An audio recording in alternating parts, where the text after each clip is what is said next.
Dear friends,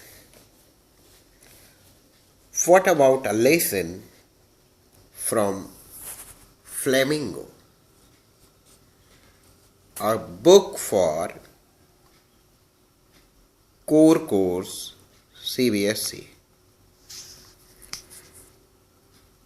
Today we feel happy to talk of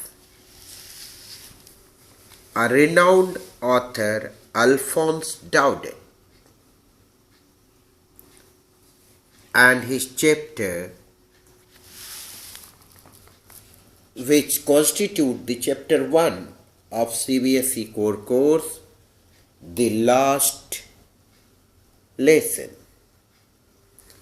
And for speaking on the same, I wish to invite Miss Parvati Rajendra Kumar Anayat to talk on the last lesson. Hello friends. Today I am going to talk on the chapter The Last Lesson, written by Alphonse Daudet. Alphonse Daudet is the writer of the story. He was a French novelist and a short story writer.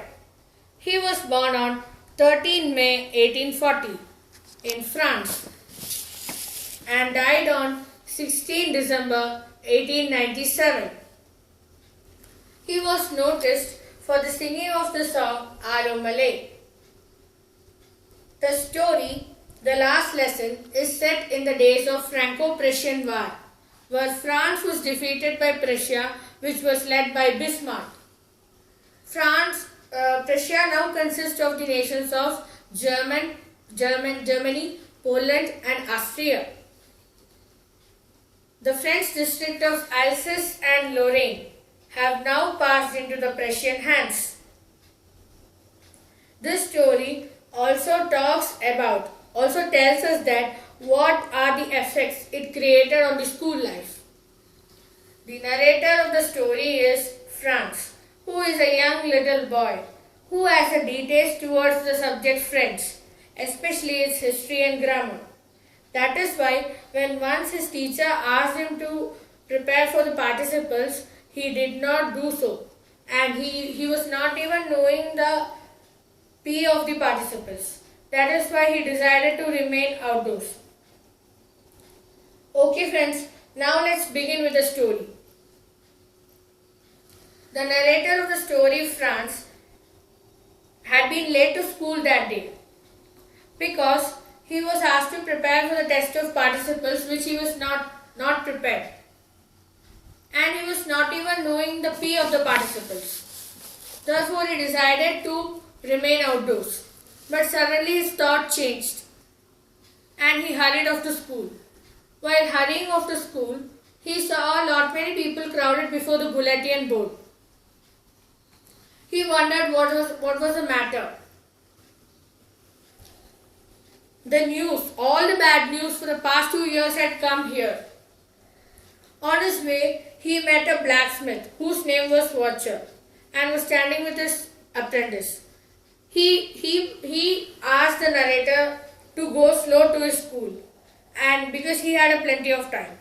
The narrator thought that the blacksmith was making fun of him. Usually when he reached the school, it was a whole lot of hustle and bustle which could be heard out to the street. But today it was all so still and calm. He was afraid to enter into the class before everybody. But when he entered, M. Hamel treated him kindly and asked him to get seated. After getting seated, he saw his teacher M. Hamel in a very special appearance. He wondered why was he in a special appearance, but he even knew that he usually chose this appearance for prize and inspection days. And the most surprising thing for the narrator was that the backbenches which usually remained vacant was full of village people, which included the former mayor, postmaster and the old houser. Meanwhile, M. Hamel told the children, My dear children, this is the last lesson that I am going to teach you. I want you all of to be attentive. An order had come from Berlin that German would be taught in schools of Alsace and Lorraine. Therefore, the new master would join your school tomorrow. By hearing this, the narrator felt sorry for not learning his lessons, and especially for creating a distaste towards the French, especially its history and grammar. He even felt sad because he was going to miss his French teacher M. Hamel and that he would never teach him again. While he was thinking about all this, the narrator's turn came to recite the participles. He got confused and he was totally mixed up. When he expected a scolding from his teacher. But surprisingly, his teacher didn't scold him. And he said, "My dear Franz, I will not scold you. You should feel bad enough of yourself. You have been always saying that you have a plenty of time and you will learn it tomorrow. So, the Germans who are coming to our place tomorrow, they have the right to say, you all pretend to be Frenchmen, but you don't even know to speak your own native language, or you don't even know to write." And then M. Hamel, the French teacher, praises the French language by saying that French is the most beautiful language in the world, the most logical and the clearest one. He even says that you should never forget it and it should be protected. Then they will have a lesson on grammar. M. Hamel, the French teacher, teaches the students with utmost patience, and the narrator listens it with utmost concentration. He even says that he has never had such a beautiful class before. M. Hamel wanted to put everything at one go before he left the school.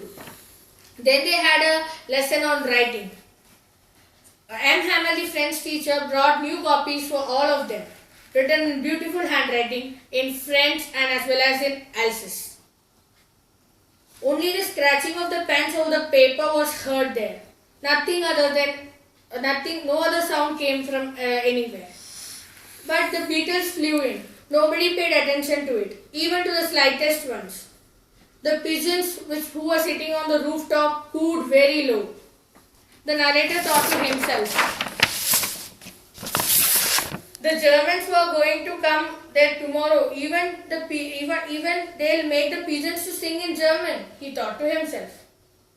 All of a sudden, the church clock struck 12. M. Hamel got up from his chair with a pale face, and he wanted to speak out something. But emotions choked his throat, and he couldn't speak out. So he took a piece of chalk and wrote it on the blackboard, "Vive la France," which means "Long live France." And finally, he gave a gesture with the hands. "School is dismissed, you all may go." This chapter mainly focuses on instilling the values of one's mother language, how one's mother language is important. Here the emotions of the French teacher M. Hamel is portrayed. When the French teacher M. Hamel comes to know that French is not going to be taught from tomorrow onwards, he feels very sad of it. And he even praises French language by saying that it is the most clearest and the most logical one, and it is the most beautiful language in the world, that it should be protected and should be never forgotten.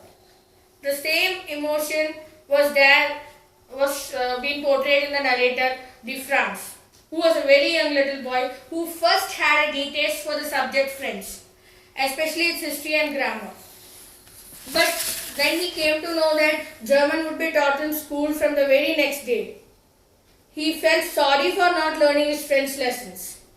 And he even felt that he would miss his teacher M. Hamel, and he would never meet his teacher again, and he would never teach him. So finally he developed a taste for the subject French and started liking that subject. Thank you all.